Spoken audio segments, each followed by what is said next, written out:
वर्दनपाड, crime petrol news.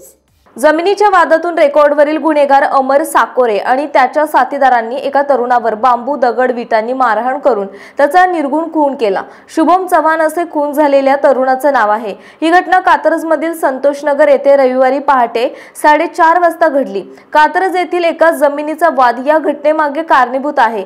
Katraj परिसरातील जमिनींना गेल्या काही वर्षांपासून सोन्याचा भाव आला आहे। येथील एका मोकळ्या जागेवरून शुभम चव्हाण आणि रेकॉर्डवरील गुन्हेगार अमर साकोरे यांच्यामध्ये वाद होता। त्यावरून त्यांच्यात यापूर्वीही भांडणे झाली होती।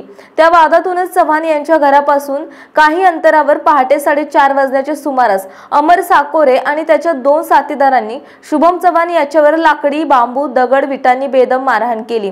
त्यात शुभम चव्हाण याचा मृत्यू झाला। नागरिकांनी याची माहिती पोलीस नियंत्रण कक्षाला दिली। आंबेगाव पोलीस ठाण्याचे पोलीस घटनास्थळी पोहोचले। त्यांनी माहिती घेतली असता अमर साकोरे आणि त्याच्या साथीदारांनी हा खून केल्याचे निष्पन्न झाले। आंबेगाव पोलीस ठाण्याचे वरिष्ठ पोलीस निरीक्षक शरद झिने यांच्या नेतृत्वाखाली पोलीस उपनिरीक्षक मोहन कळमकर आणि त्यांचे सहकारी आरोपींचा शोध घेत आहेत।